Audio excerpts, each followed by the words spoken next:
Well, hello everybody. I'm Gary. I'm the Attitude Adjuster. Here we are, Monday morning, the 5th of March. Just a quick tractor update, and then on to some repair work. So basically, there's an offer on the table at the moment from AGCO and Massey Ferguson. So we're waiting to hear back and see how that all pans out. It's a revised offer, so we'll wait and see what they end up with. But yeah, time's ticking away. We're still not working, so hopefully that it ends up being something sorted reasonably quickly. Now, last night we got a massive storm, blew through and created havoc anywhere. The dams were pouring over, overflowing. You could hear them roaring like a waterfall from up at the house. But subsequently, the water pump packed it in. Okay, which doesn't make for a happy wife when there's no water from the faucets, from the tap. So we're just in the middle of sorting it out. It was a case of, I have got a restricted electrical license for anybody who wants to complain about that. So I am able to open these things up. But just like a lot of my repair work is done with garage door openers and gate operators and things like that, gate operators and those type of things live in a very harsh environment, just like this does. This is what caused most of the trouble. See all the ants in here? This is what caused all the trouble. So this was all the garbage, except there's 10 or 100 fold of that rubbish there that they'd carted up inside the control box. So everything through all of these terminals was completely choked with mud and dirt and that grit and leaf litter. So as soon as the power was applied to the pump, or the pump was plugged in, it tripped the circuit breakers. So that was what was wrong with it, which is happy days because these pumps aren't very cheap. So subsequently we cleaned it all out and have test run it. So we're ready to start buttoning it up, and then we'll give it another blowout and clean some more of these garbage things out. Ants blow up so much of this equipment. Especially in the gate operator equipment and the garage door equipment. More in the gate operator because it's in the garden beds where it's moist, and these guys cart stuff and rubbish in and all their eggs and stuff like that. Those eggs work fantastically when applied to electricity, so it creates the problem that it trips your circuit breakers, which is better than starting a fire by burning the plastics and whatnot once the fire starts. So yeah, so that's what we're up to. That's our little job for today. And the boss will be very happy when she gets home and there's water back in the taps. So thank you very much for joining me and Jolie, my son.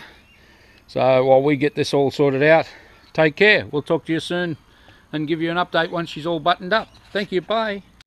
Just as a sideline, I've spent my whole trade career since I was 13 years old working with tools, starting off as a carpenter and then working my way through. And one of the great things that we have now is we use Milwaukee. We've been through Hitachi, we've been through all the different brands, but Makita was the best one at one time in the day. It really was. But they did a little bit like the tractor company did, and they messed up, and they never ever did get back their market share in that stuff when they dropped the ball. The construction guys never ever did forgive them, and they never ever got back their market share to that level. So we actually use Milwaukee. We've found them to be brilliant tools. Now, a tip for you guys using these tools, you'll find that most people use a tool that have never been taught like that, okay? And if you actually do that, your actually balance of your tool is off and you're pushing like that, okay? What we do as a tradesman is we take our middle finger, this finger, and we use that to trigger the tool, and it rides our hand up much deeper into the grip and in a straight line more, and it doesn't have as much tendency to want to tilt and use the blade like that. Yeah, so hey, so that's basically what we have and how we utilize it. So thanks very much for popping in. That's just a little tip for you. Thank you. I'm Gary. Bye bye. Yeah, so this is what it looks like with all the garbage coming out of it. all of the ant eggs coming out of the thing there. See that?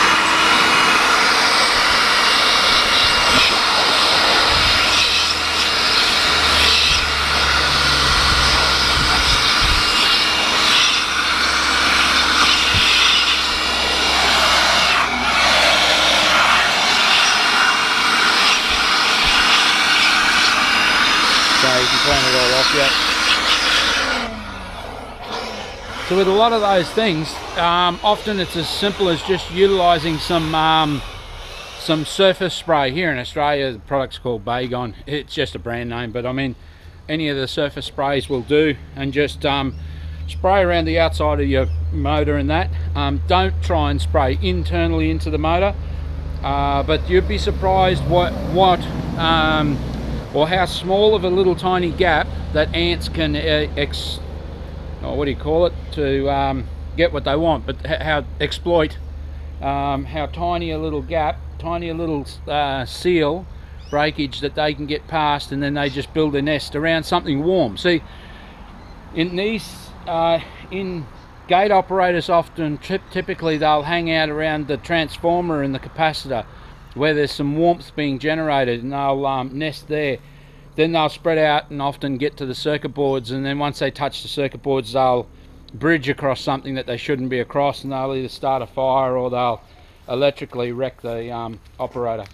So that's basically it. So any surface spray will work, you know, doesn't matter. That's just a brand name, but it doesn't matter what it is. Just give it a hosing around there and just dose them up. And that'll do for it.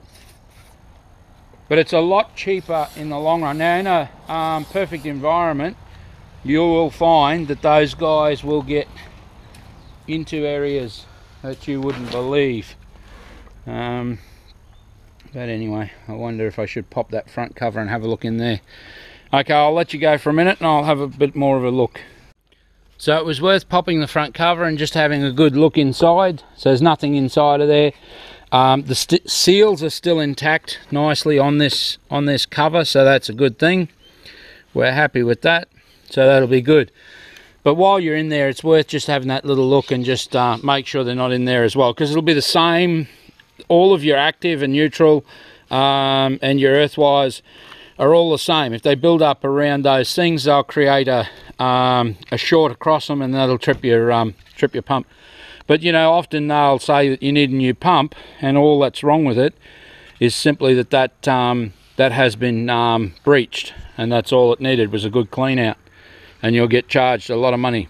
Anyway, that's that particular thing. We'll button her all up and get her back into place. Now also with the pump, we've buttoned him back up and that now, so we're happy with that. We'll refurbish the tape, the sealing tape, to make sure that the tape is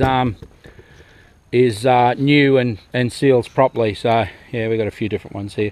This is a little bit heavier tape, this tape here, than the white stuff. The white stuff is a lighter tape. It fills the gaps better.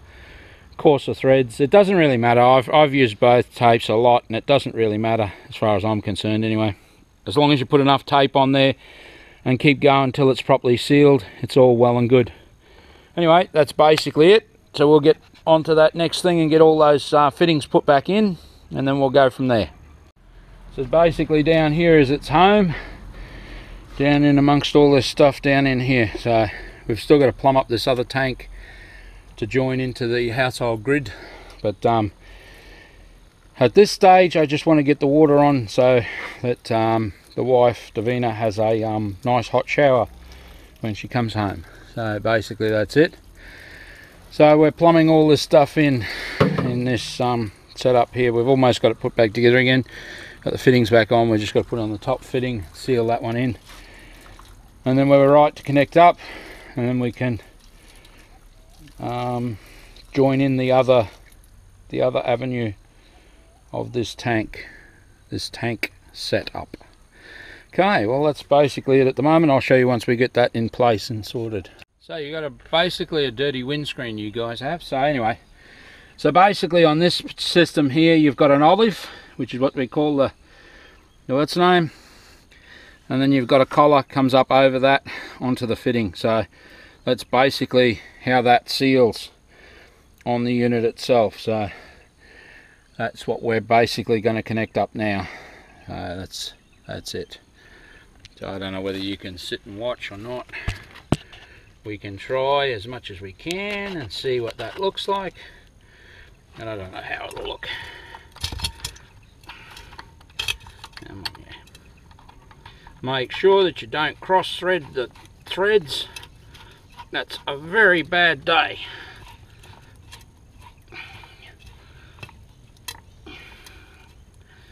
Okay, there we go.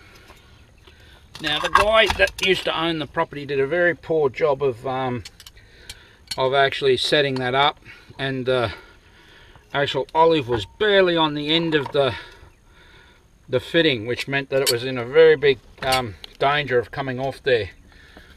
So that's basically what we've got to work with in that situation.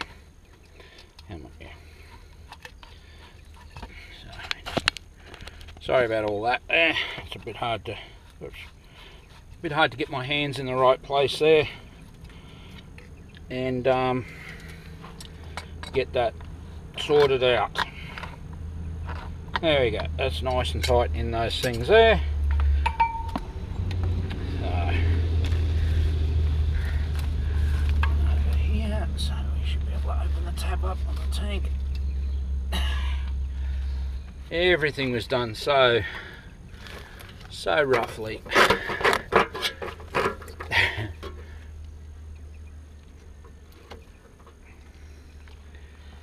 Jockey. Okay. So that's basically it. Now she's off and running.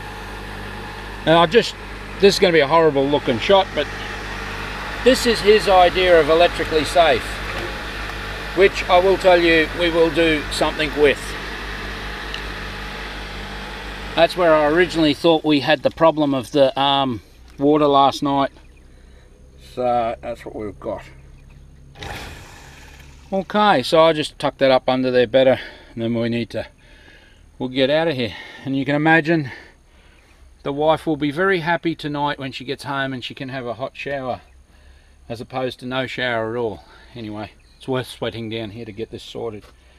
Thank you very much for spending the time to drop by. I hope that you enjoy the little bit of home maintenance, fixing things on the run and on the fly. Yeah, that storm was so massive last night. We had quite a bit of dirt washed away, so it was impressive. Okay, thank you for popping in. This is our nice little spot down in the bottom here, in behind everything. Thank you. Catch you later. I'm Gary. That's my son Joel, and that's Lou. That's Lulu. Yeah, there she is. Anyway, I don't know where the boy is. Dabrowski, he's deaf. He's probably lying in bed somewhere having a sleep. He's the Dalmatian. Okay, thanks for dropping by. Catch you later.